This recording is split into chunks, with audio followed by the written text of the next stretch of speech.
성도 여러분 안녕하십니까? 우리 진희 집사님의 기도말처럼 그대로 이루어지는 그런 안식일이었으면 좋겠습니다. 각 가정에서 또 온라인을 통해서 함께 예배에 참석하시는 모든 분들에게 하나님의 은혜가 풍성하시기를 기원하겠습니다.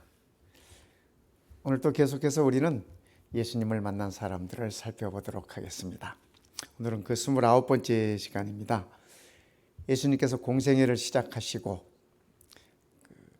각계각층의 사람들을 다 만나셨습니다. 우리가 한 번씩 쭉 이렇게 확인을 했습니다마는 그 가운데는 유대인들도 있었고 또 이방인들도 있었고 또 지식인도 있었고 또 배우지 못한 사람들도 있었고 건강한 사람도 있었고 환자들도 있었고 남자들도 있었고 여자들도 있었고 아무튼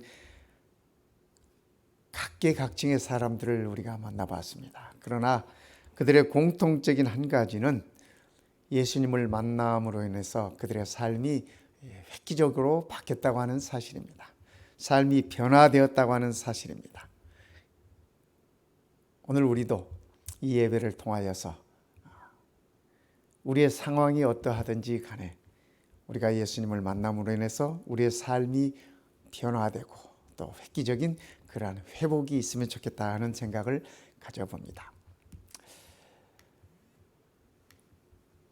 사도 요한은 요한복음을 적으면서 이렇게 말씀하셨습니다. 오직 이것을 기록함은 이것은 요한복음입니다. 아시다시피 마태복음, 마가복음, 누가복음 이 복음서는 예수님의 살아생전에 그들의 육신의 눈으로 예수님을 만났던 사람들을 위한 그 세대들을 위한 말씀이었습니다. 하지만 사도 요한은 그도 나이가 많아짐으로 인해서 예수님을 직접 보았던 1세대들이 다 사라지고 이제는 그 2세, 3세대들을 위하여 이 기별을 남기기 시작한 것입니다. 그 당시에 예수라는 이름은 참으로 흔한 이름이었습니다. 마치 우리나라도 이름 가운데 흔한 이름들이 있지 않습니까? 뭐 철수야, 영희야 하듯이 아주 흔한 이름이 예수였습니다. 그런데 그 예수, 그 흔한 예수 중에 이 예수가 하나님의 아들 그리스도이심을 믿게 하려 합니다. 이 예수가 메시아라고 하는 사실을 알려주기 위함이다. 뿐만 아니라 이 복음서를 읽는 너희들이 믿고 그 이름을 힘입어 예수의 이름을 힘입어 생명을 얻게 하려 함이니라. 요한은 요한복음을 기록한 목적을 이렇게 분명하게 밝히고 있습니다. 그러면 요한복음은 여기서 끝나야 되는 것입니다. 그렇죠?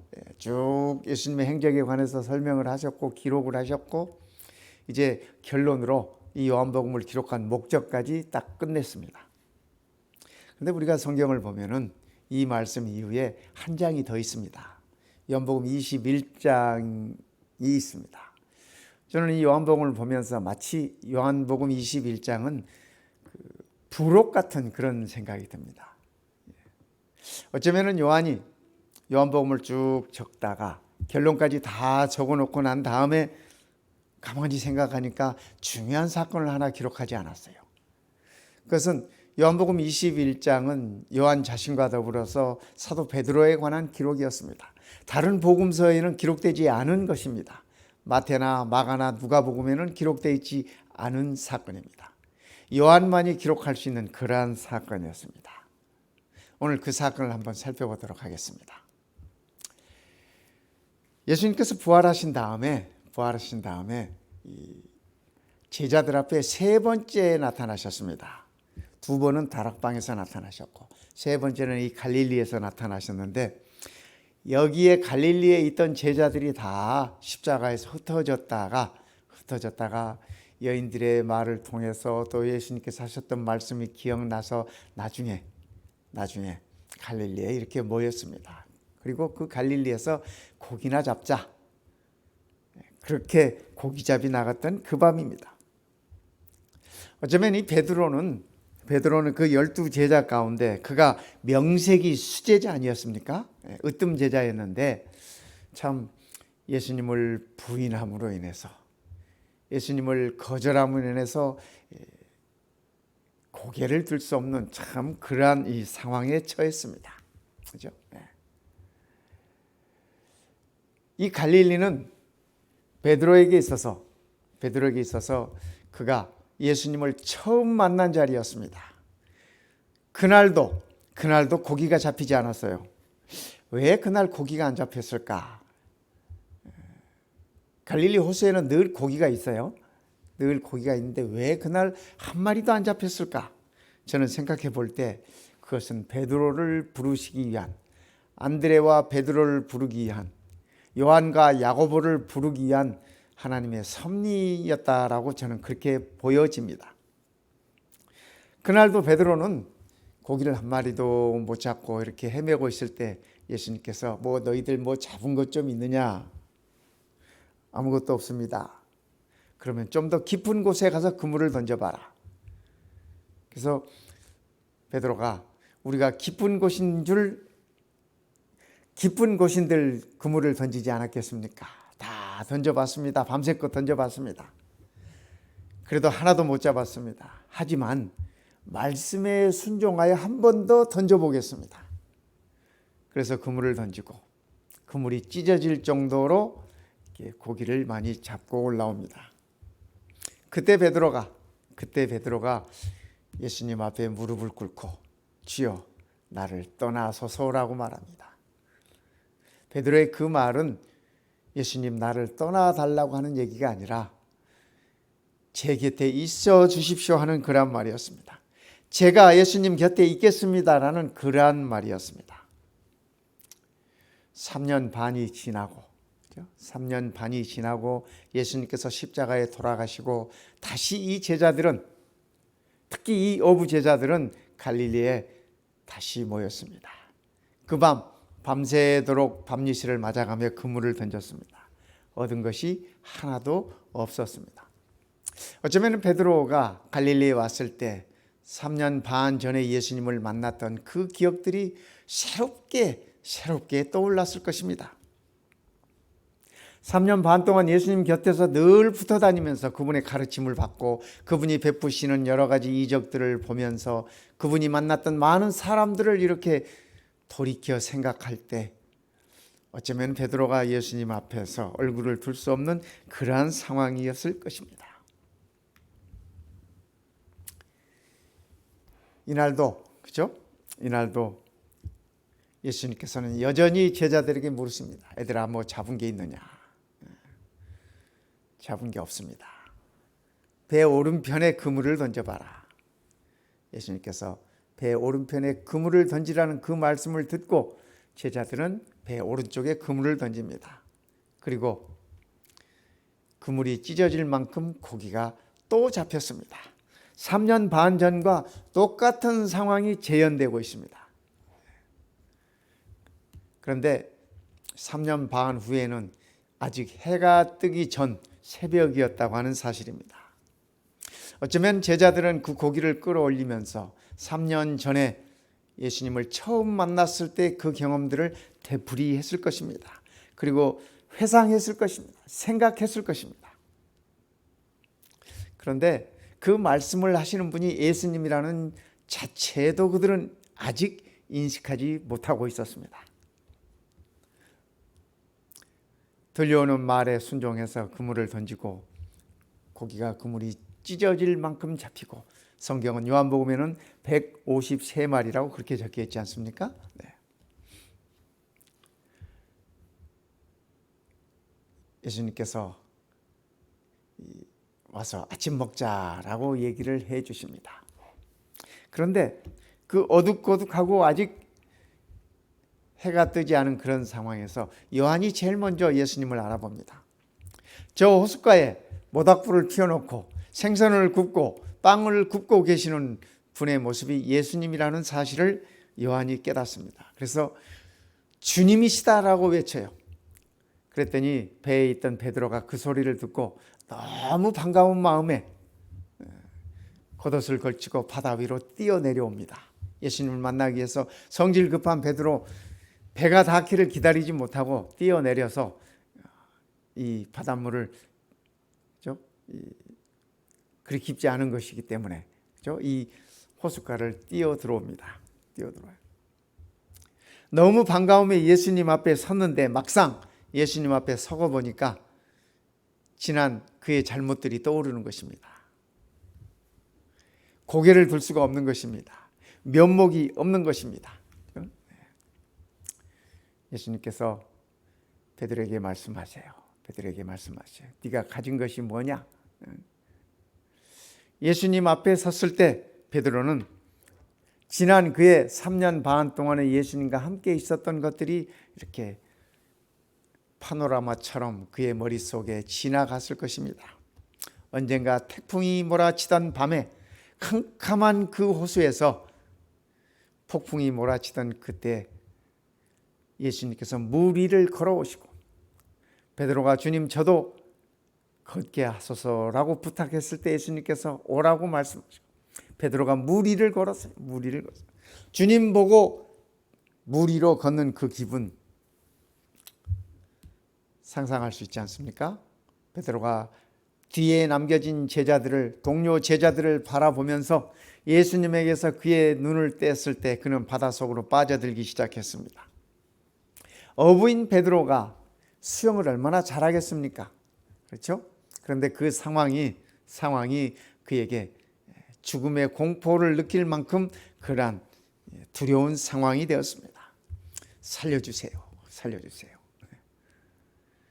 예수님께서 베드로의 손을 잡아주시고 그를 물 위로 끌어올리셨습니다. 베드로는 그때 또 한 번 구원의 기쁨을 맛보았을 것입니다. 처음 예수님의 말씀을 순종해서 예수님을 따랐던 그 경험, 내가 너를 이제는 사람 낚는 어부가 되겠다고 말씀하셨던 그 예수님을 따라 3년 반 동안 이렇게 함께 다녔던 많은 생각들, 하지만 끝내는 가장 중요한 순간에 예수님을 이렇게 모른다고 부인하고 예수님을 배신할 수밖에 없었던 그러한 아픈 과거가 그를 예수님 앞에서 참 부끄럽게 만들었을 것입니다. 베드로는 생각합니다. 주님 나를 떠나소서 했던 그때의 그 경험 말입니다. 성도 여러분, 우리가 신앙하다 보면 우리도 그런 때들이 있지 않습니까? 하나님 앞에서 면목이 없을 때가 많습니다. 그렇죠? 면목이 없을 때가 많아요. 언젠가 처음 예수님을 만났던 그 깨어짐의 경험이 있습니다. 그러나 그 경험 후에도 약해지고 또 약해지고 넘어지고 실수하고 하는 경험들이 우리도 많지 않습니까? 그래서 새롭게 주님을 만날 때 주님을 만났다고 하는 반가움 속에 또 한편으로는 면목이 없고 부끄럽고 수치스럽고 그러한 순간들이 있지 않습니까? 베드로도 역시 마찬가지였을 것입니다. 예수님께서 베드로에게 말씀하십니다. 뭐 잡은 것이 있느냐? 그죠? 예수께서 이르시되 지금 잡은 생선을 좀 가져오라 하시니. 그런데 성도 여러분, 예수님께서 생선이 더 필요했을까요? 그죠? 예수님께서는 이미 이렇게 생선을 굽고 있으셨습니다. 모닥불을 피우고 생선을 굽고 빵도 굽고 그렇게 하고 있었어요. 베드로가 배에서 뛰어내려 예수님에게 달려올 때 이미 예수님은 생선을 굽고 계셨어요. 그런데 왜 베드로에게 지금 잡은 생선 좀 가져오라 이렇게 말씀하셨을까요? 저는 이 말씀을 깊이 묵상해 보면서 그런 생각을 가졌습니다. 예수님은 베드로에게 지금 일거리를 주고 계시는구나. 예수님 앞에 면목이 없고 한없이 위축되고 부끄럽고 설 만한 용기도 없는 그러한 상황에서 예수님께서 베드로에게 생선 좀 가져오라고 심부름을 시켜요. 그에게 일을 주시는 모습을 저는 여기서 보는 것입니다. 왜 베드로에게 일을 주었을까? 그죠? 예수님께서 베드로에게 아침을 먹이고 난 다음에, 그죠? 다른 제자들도 같이 먹었지 않습니까? 그날 그 배에서 예수님께 나왔던 제자들이 7명이라고 요한복음은 기록하고 있어요. 베드로 외에 6명의 제자들이 함께 있었는데 아침 식사를 다 마친 다음에 우리 예수님께서 베드로에게 이렇게 묻지 않습니까? 베드로야, 이렇게 말씀 안 하시고 요한의 아들 시몬아, 요한의 아들 시몬아, 왜 이렇게 물으셨을까? 3번 똑같이 예수님께서 이렇게 말씀하세요. 그죠? 요한의 아들 시몬아, 네가 이 사람들보다 나를 더 사랑하느냐? 주님, 그러하나이다. 내가 주님을 사랑하는 줄 주님께서 아시나이다. 내 어린 양을 먹이라. 2번째도 또 말씀하십니다. 또 2번째 이르시되 요한의 아들 시몬아, 네가 나를 사랑하느냐? 그러하나이다. 내가 주님을 사랑하는 줄 주님께서 아시나이다. 내 양을 치라. 3번째 이르시되 요한의 아들 시몬아, 네가 나를 사랑하느냐? 왜 예수님은 굳이 베드로에게 요한의 아들 시몬아 하고 그의 아버지까지 들먹여 가면서 그의 이름을 부르셨을까요? 예수님은 이 시몬의 이름을 바꿔주지 않았습니까? 그죠? 그를 예수님의 제자로 삼으시면서 그의 이름을 바꾸어 주셨습니다. 그런데 부활한 후에 이 갈릴리 호숫가에서 예수님은 시몬의 이름을 부르시면서 요한의 아들 시몬아 3번이나 반복해서 이렇게 부르는 것입니다. 왜 이렇게 부르셨을까? 왜 이렇게 부르셨을까? 저는 그런 생각을 해봤습니다. 왜 이렇게 불렀을까 하고 여러 군데 찾아봤는데 그 이유가 시대요소망에도 없고 뭐 그런 이유가 구체적으로 나와 있지 않습니다. 그래서 지금부터는 제 멋대로 상상을 하는 겁니다. 왜 예수님께서 시몬에게 요한의 아들 시몬아 이렇게 부르셨을까? 베드로라고 부르지도 않으시고, 그죠? 또 나의 수제자 베드로야 뭐 이렇게 부르시지도 않고 요한의 아들 시몬아. 어쩌면 예수님께서 이렇게 부르셨던 이유가 시몬아 네 꼬라지를 알아라 뭐 그런 느낌으로 저는 느껴졌어요. 자기 자신을 모르고, 그죠? 3년 반 동안 예수님과 더불어서 교육받고 가르침받고 현장을 다 이렇게 경험하고 했던 이 베드로, 예수님께서 막중한 사명과 책임을 부여했던 이 베드로, 근데 그런 것들을 다 잊어버리고 잘난 척 하다가 넘어지고, 그죠? 오만하다가 쓰러지고 하는 그러한 베드로의 모습을 예수님께서 보시면서 요한의 아들 시몬아 네 자신을 보아라 그 얘기 같았어요. 네 꼬라지를 알아라 그 말씀 같았어요. 저 갈릴리 호수에서 고기나 잡고 있던 시몬을 예수님께서 부르셔서 메시아의 수제자로 삼으시고 특별한 가르침을 주시고, 그렇지 않습니까? 변화산에 갔을 때도 꼭 데리고 가셨어요. 그죠? 네. 겟세마네 동산에서 기도하실 때도 특별히 가까이 부르시고 기도를 요청하고, 예수님은 베드로를 각별히 생각했는데 이 요한의 아들 시몬은 예수님이 그를 생각하는 것만큼 생각하지 않고 있었음을 저는 이 말씀 속에서 느껴지는 것입니다. 요한의 아들 시몬아 정신 차려라. 정신 차려라. 내가 너를 세웠지 않느냐. 사실은 이 시몬은 다른 제자들 앞에서도 면목이 없습니다. 그죠? 우리가 아시다시피 3년 반 동안 얼마나 잘난 척을 많이 했습니까? 그죠? 뭐 나설 때 안 나설 때 아무 때나 나서서, 그죠? 이렇게 자기의 모습을 많이 드러냈습니다. 으뜸가기 좋아하고 첫째 되기 원하고, 그죠? 그런데 그런 자기의 모습 속에서 예수님을 부인하는 그러한 창피스러운 그러한 경험 속에서 제자들 앞에서도 면목이 없습니다. 어쩌면 다른 제자들이 어휴, 지나나나 뭐 똑같구만, 뭐 무슨 수제자라고, 뭐 이런 모습들이 있었을지 모르겠어요. 있었는지 모르겠어요. 그런데 예수님께서 시몬에게 하셨던 이 말씀을 통해서 그런 면이 있었던 것 같습니다. 있었던 것 같아요. 그래서 예수님은 시몬을 다른 제자들 앞에서 다시 회복시켜 주시기를 원하셨습니다.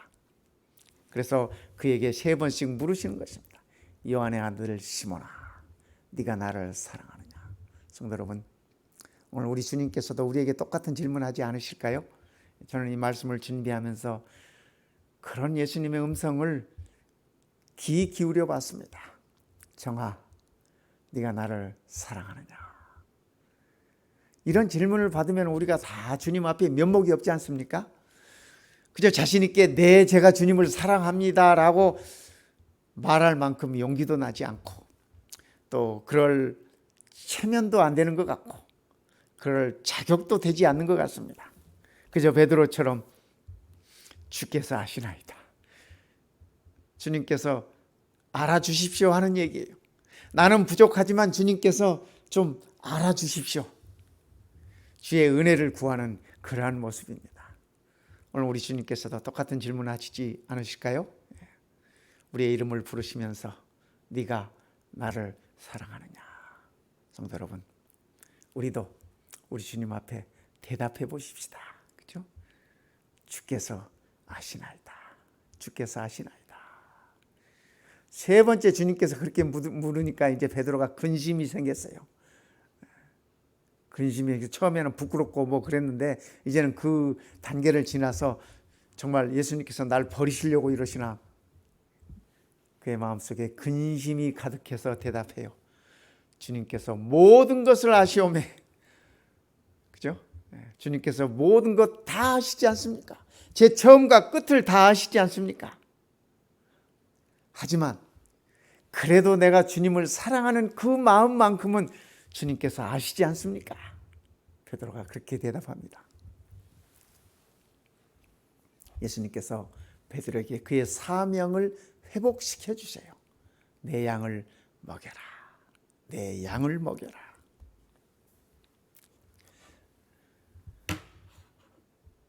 성도 여러분, 오늘 주님께서 우리에게 같은 말씀 하시지 않겠습니까? 그죠? 어쩌면은 예수님께서 이 말씀을 하시면서 이렇게 베드로와 1대1로 말씀하셨을지도 모르겠습니다. 그죠? 네. 선지자는 이렇게 적고 있습니다. 이 부분에서 베드로는 3번이나 주님을 공공연하게 부인했었다. 예수께서도 3번씩이나 바늘 돋친 화살과 같은 이 날카로운 질문을 그의 상처받은 마음에 던짐으로써 사랑과 충성의 보증을 베드로에게서 끌어내셨다. 선지자는 이렇게 적고 있습니다. 예수님께서 이 질문을 하면 베드로의 상처에 더 상처를 더할 것을 아셨어요. 이 질문을 통해서 베드로가 아플 것을 아셨어요. 마치 가시 돋친 화살이 그의 가슴속에 꽂히듯이 예수님께서 베드로에게 그런 질문을 하셨다고 선지자는 그렇게 적고 있네요. 그러면서 그 질문을 통해서 다시 한번 예수님을 향한 베드로의 사랑과 충성심을 그의 마음속에서 끌어내셨다. 그것이 예수님께서 이 질문을 던지신 목적이셨다고 선지자는 그렇게 적고 있습니다. 베드로에게 기회를 주신 것이죠. 그렇지 않습니까? 다른 제자들 앞에서 수제자로서 으뜸 제자로서 다시 세우심을 허락하신 것입니다. 우리는 이 베드로와 예수님의 만남 속에서 한없는 예수님의 베드로를 향한 사랑을 느낄 수 있는 것입니다. 뿐만 아니라 베드로도 이 만남을 통해서 이제 그가 완전히 변화되는 모습을 봅니다. 그래서 사복음서에 나타나 있는 베드로의 모습과 사도행전에 나타나 있는 베드로의 모습은 완전히 다릅니다. 복음서에서는 어린 소녀가 질문을 해도 그 질문에 두려워서 당황해서 내가 예수를 부인한다라고 말은 새가슴 소유자의 베드로였지만, 그죠? 사도행전에서는 베드로의 모습을 보면 그가 공회 앞에서도 관료들 앞에서도 당당하게 예수님의 복음을 전하고 너희들의 말을 듣는 것보다 하나님의 말씀을 듣는 것이 더 낫다라고 담대하게 이야기하는 베드로의 모습을 우리는 보는 것입니다. 베드로가 언제 어디서 어떻게 변화됐을까? 저는 바로 이 새벽 시간에 예수님을 만난 그 만남의 시간에 그 일이 이루어졌다고 그렇게 생각하는 것입니다. 예수님께서 요한의 아들 시몬아 3번씩 아픈 질문을 던지셨어요. 오늘 우리들에게도 예수님께서 이런 아픈 질문을 던지신다면 우리는 그 질문 속에서 우리를 회복시키고자 하시는 예수님의 사랑을 느낄 수 있어야 할 것입니다. 예수님의 은혜가 느껴져야 할 것입니다. 그러기에 베드로처럼 우리도 그 아픈 질문을 받더라도, 그죠? 그 아픈 질문 속에서라도 우리의 예수님에 대한 사랑과 충성을 우리가 보답으로 드릴 수 있어야 할 것입니다. 예수님은 그것을 기대하셨어요. 베드로에게 봉사의 직분을 회복시켜 주시면서, 여기 봉사의 직분이라고 하는 것은 베드로가 감당했던 수제자로서의, 으뜸 제자로서의 이 직분입니다. 회복시켜 주시면서 그리스도께서 처음으로 그에게 위탁하신 사업은 양들을 먹이는 일이었다. 내 양을 먹이라, 사람 낚는 어부가 되라고 말씀하셨던 그 사명을, 그 소명을 예수님께서는 베드로에게 회복시켜 주셨던 것입니다. 이 만남을 통해서 베드로는 완전히 변화되었습니다. 완전히 딴 사람이 되었습니다. 복음서에 기록된 것으로 보면은 예수님의 이 만남이 마지막 만남입니다. 예수님의 마지막 만남은 그러기에 베드로와 요한과 그의 제자들이었습니다. 베드로가 어떻게 죽을 것을 예수님께서는 미리 말씀하시고, 요한 또한 어떻게 제자로서 살아갈 것인지에 대한 말씀도 나눠주시고, 이 만남을 통해서 베드로는 변화되고 새로운 그의 삶에 있어서 획기적인 방향 전환이 있게 되었습니다.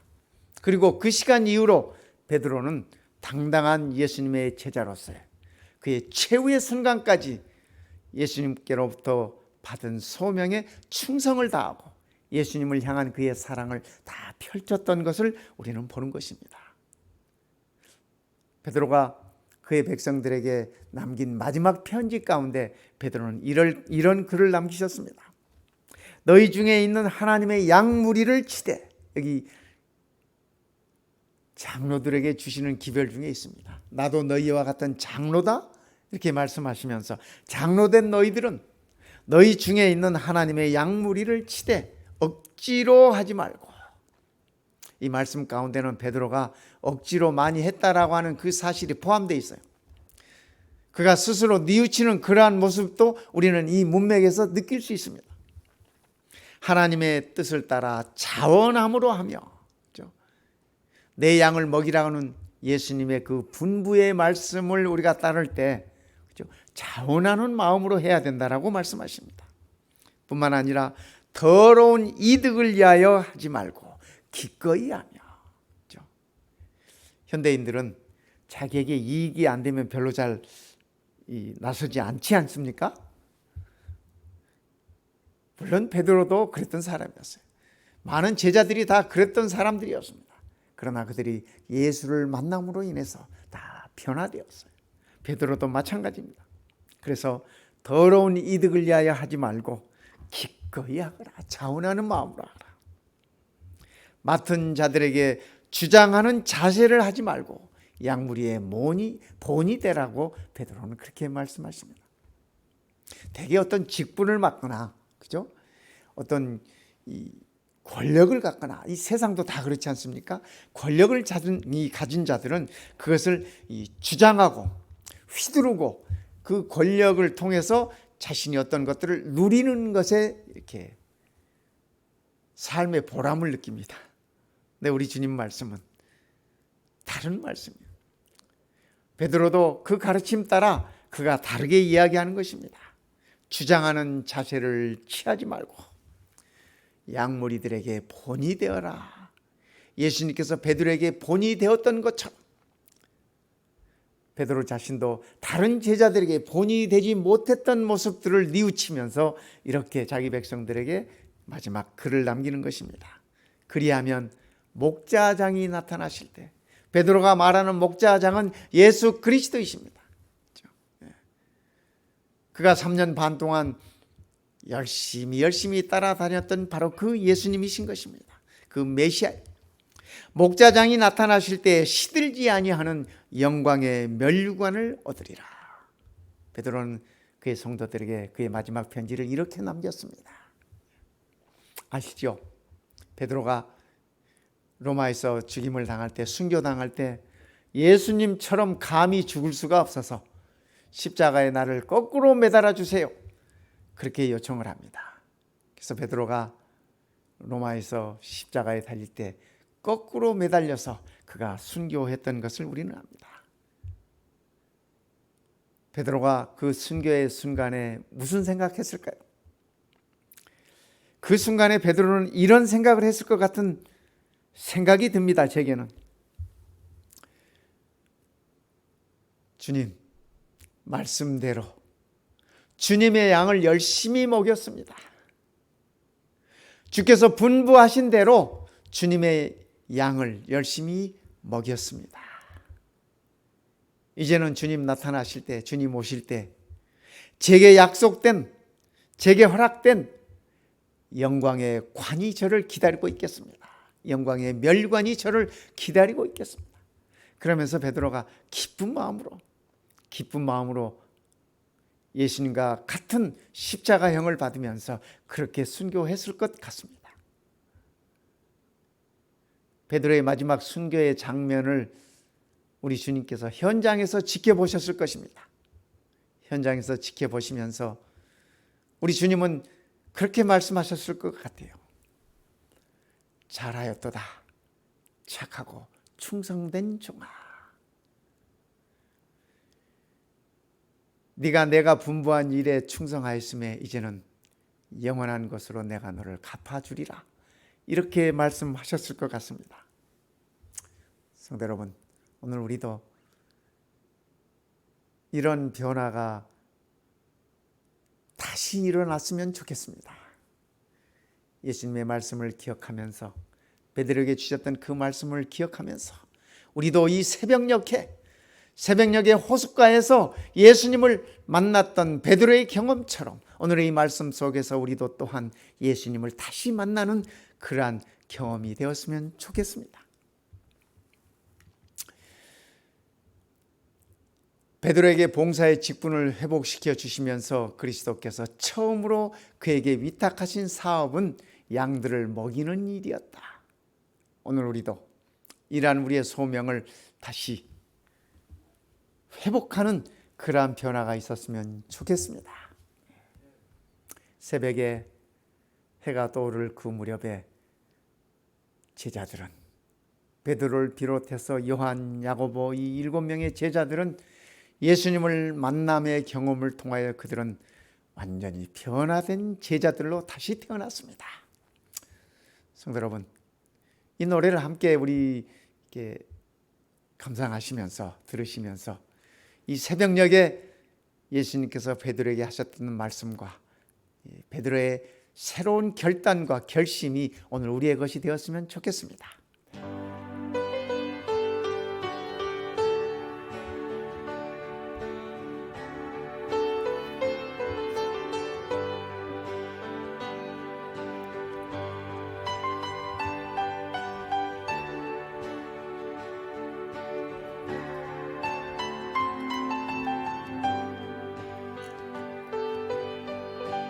요한의 아들 시몬아, 내가 다른 사람들보다 나를 더 사랑하느냐 하고 주님은 물으셨네. 요한의 아들 시몬아, 내가 다른 사람들보다 나를 더 사랑하느냐 하고 주님은 물으셨네. 그때 나는 주께 대답했네. 내가 주를 사랑하는지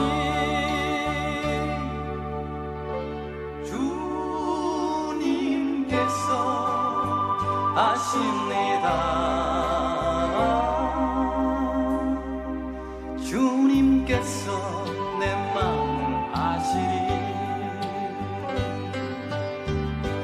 요한의 아들 시몬아, 내가 다른 사람들보다 나를 더 사랑하느냐 하고 주님은 물으셨네. 내게 오는 많은 양떼 내게 맡겨줄 테니 사랑하는 내 친구여, 많은 양떼를 부탁한다. 그때 나는 주께 대답했네. 내가 주를 사랑하는지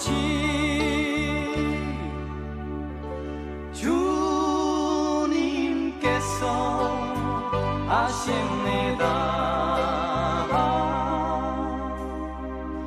주님께서 내 마음을 아시리. 주님께서 내 마음을 아시리. 주님께서 내 마음을 아시리.